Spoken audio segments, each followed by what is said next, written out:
नमः मित्रों, ओम नमः शिवाय। श्री सीताराम सीताराम।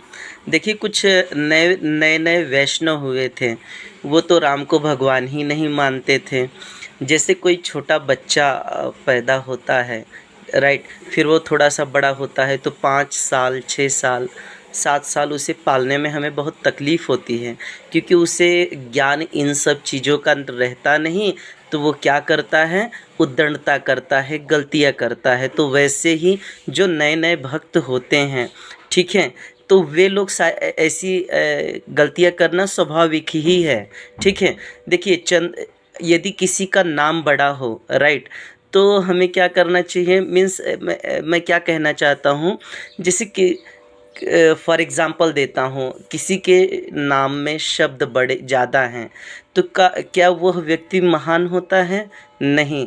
यदि किसी का नाम छोटा है तो क्या वह भी महान होता है?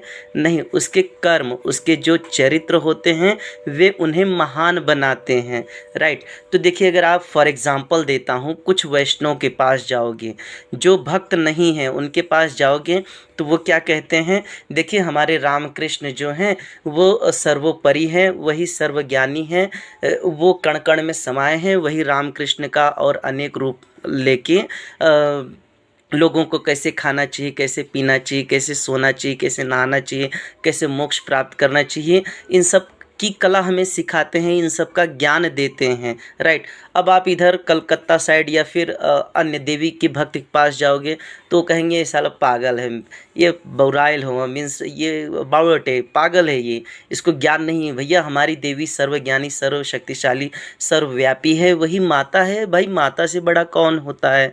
अब जब आप काशी की तरफ जाओगे तो वहाँ के कुछ अज्ञान जो भक्त हैं, उनसे जब आप मिलोगे तो वो क्या कहते हैं, हमारे भोले जो हैं वो प्रलय करता है, वो सबको हिला हिला देते हैं, पूरी दुनिया को हिला देते हैं। तो ये क्या है इनको, ठीक है। तो देखिए, ये सारे लोग भक्त नहीं हैं, इनको सिर्फ अपना ही झंडा ऊंचा करके दिखाना है, ठीक है। इनको सिर्फ एक एग्जांपल देता हूँ, अपना ही गाल लाल करके दिखाना है। यदि कॉस्मेटिक का सामान ना मिले तो ऐसे चाटा मारेंगे और कहेंगे कि देखिए प्रभु जी, हमारा ही गाल लाल है ना, हम जिसकी पूजा करते हैं वही सर्वज्ञानी, वही सर्वव्यापी, वही सर्वश्रेष्ठ है, राइट। तो देखिए, ईश्वर का जो आखिरी स्वरूप है वह प्रकाशमय स्वरूप है, ठीक है, और उसी से वे उत्पन्न होते हैं। ईश्वर ने कहीं ऊपर कोई प्लॉट नहीं बनाया है, कोई फ्लैट नहीं लिया है, कोई गार्डन नहीं बनाया कि ऊपर से हम उनको याद करें तो वो ऊपर से आते हैं।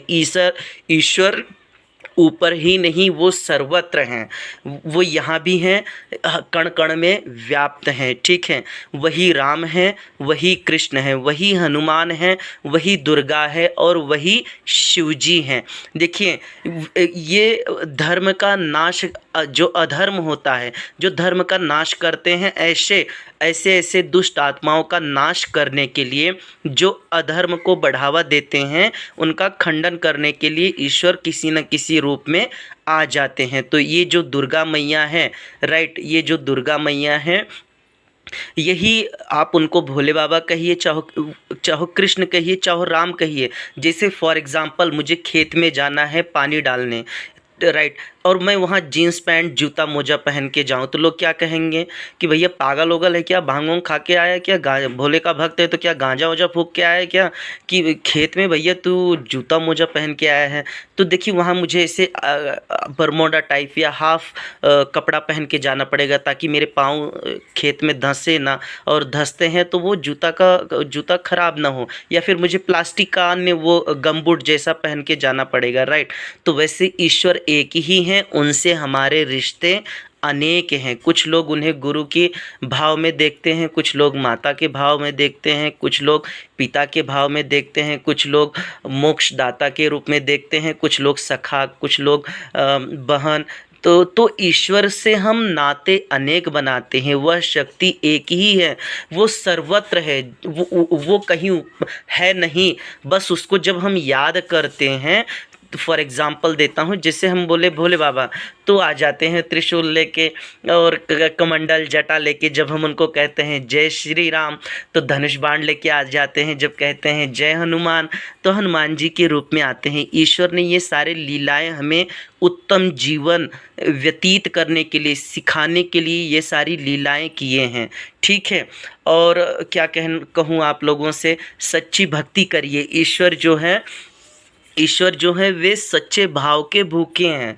सच्चा भाव यदि आप रखोगे हमेशा उनसे, ईश्वर को हम कितना भी जप कर लें, कितना भी पूजा कर लें, वे हमें प्राप्त नहीं होंगे। कब प्राप्त होंगे? जब हम उनसे सच्चा प्रेम करेंगे, हृदय से प्रेम करेंगे, जब हम प्यास रखेंगे अपने अंदर, तभी हमें ईश्वर की प्राप्ति होगी, ठीक है। और इस वीडियो को बनाते वक्त यदि धर्म का कुछ अपमान हुआ हो तो मैं क्षमा प्रार्थी हूँ। सीताराम सीताराम।